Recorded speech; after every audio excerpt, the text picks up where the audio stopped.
एका महत्त्वाच्या आणि धक्कादायक बातमीने आपण सुरुवात करूयात। मंत्री नरहरी झिरवाळ यांच्या मंत्रालयातील कार्यालयात लिपिकासह एकावर एसीबीनं कारवाई केली आहे। राजेंद्र ढेरंगेला लाच घेताना रंगेहात पकडलाय।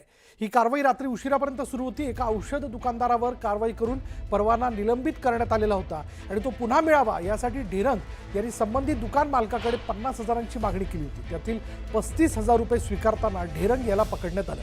आपण वरिष्ठांच्या आदेशानुसार पैसे स्वीकारल्यानं ढेरंग याने लाचलुचपत प्रतिबंधक विभागाच्या अधिकाऱ्यांना सांगितले। दरम्यान न्यायालयाने दोन्ही बाजूंचा युक्तिवाद ऐकल्यानंतर आरोपीला 16 फेब्रुवारीपर्यंत एसीबी कोठडीत सुनावण्यात आली आहे।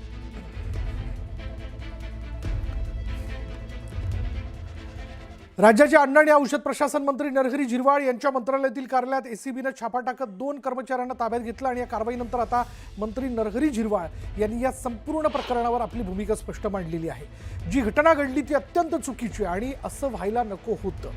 जर या भ्रष्टाचाराचे धागेदोरे माझ्यापर्यंत येत असल्याचं सिद्ध झालं तर त्याची जबाबदारी घेण्यास मी तयार आहे।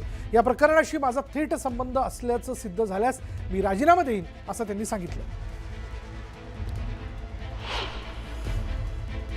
माझ्याकडे जी माहिती आहे का काल जो आमच्या मंत्रालयातल्या क्लर्कवर जो काही ट्रॅप झाला तो तसा अतिशय चुकीच्या पद्धतीनं त्याने तो प्रकार केला म्हणून त्याला त्याची सजा भोगावी लागली। त्याच्यामुळं त्याच्यासाठी त्याची लिंक वगैरे सांगितली जाते। अनेक ठिकाणून बातम्या येतात का बाबा त्यांनी राजीनामा दिला पाहिजे। माझ्याशी त्याची लिंक जोडली गेली तर मी राजीनामा देईल। माझं जे काही सगळ्यांना बरोबर घेऊन सगळं कामकाज पुढे नेणं ह्याच्यात कधीच पर्सनॅलिटी केलेली नाही। त्याच्यामुळे माझा कधीच कोणाशी असा दुरावा नाही किंवा मला संशय नाही आणि होणारच नाही हे माझा आत्मविश्वास आहे। मुख्यमंत्र्यांनी चर्चा केली तुमच्यासोबत? मी आता गेल्यानंतर चर्चा करणार आहे। माननीय सन्माननीय आदरणीय नरहरी झिरवाळ औषध प्रशासन मंत्रालय, बरं त्यांना त्यातलं काय कळतं मला माहीत नाही, पण त्यांचे अनेक किस्से माझ्याकडे आहेत। कुठल्या ट्रक सोडा, कुठलं कंटेनर सोडा, असे जे अधिकाऱ्यांना फोन करून सांगत असतात ना, ते सगळ्या प्रकारचं तिथे कार्यक्रम चालतात।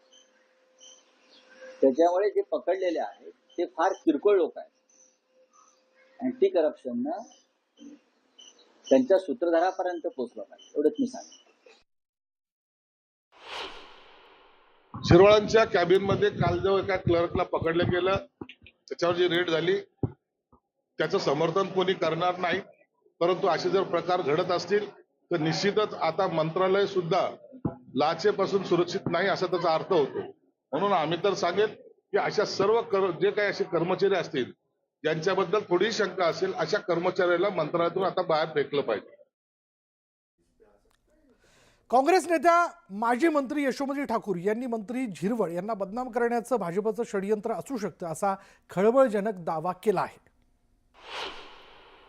बीजेपीचं हे षडयंत्र असू शकतं नरहरी झिरवाळ यांना त्या ठिकाणी बदनाम करण्याचं, पण त्याच्या पलीकडे माझं ठाम मत असं आहे की आता मंत्रालयामध्ये ह्याच गोष्टी सुरू आहे आणि कोणत्याही मंत्रालयामध्ये तुम्ही जा, कोणाच्याही ऑफिसमध्ये जा, टक्केवारीचा हिशोब तिथे आहे आणि आता तो लोकांसोबत त्याचं काय म्हणतात त्याचं उघड झालेलं आहे। तर प्रत्येक मंत्र्याच्या ऑफिसमध्ये या गोष्टी मोठ्या प्रमाणामध्ये महाराष्ट्रामध्ये सुरू आहे। टक्केवारीचं सरकार त्या ठिकाणी बसलेलं आहे। सरकारमध्ये प्रत्येक विभागातच या पद्धतीचं काम चाललंय। झिरवाळ बिचारे आदिवासी आहे म्हणून त्याच्यावर या पद्धतीचं ट्रॅप लावून आम्ही किती स्वच्छ आहे असं दाखवण्याचा एक प्रयत्न करतो आहे। प्रत्येक विभागात राज्याच्या सगळ्या मंत्रालयामध्ये मोठ्या प्रमाणात पैसे घेतल्याशिवाय सही केली जात नाही, हे तर उघड सत्य आहे।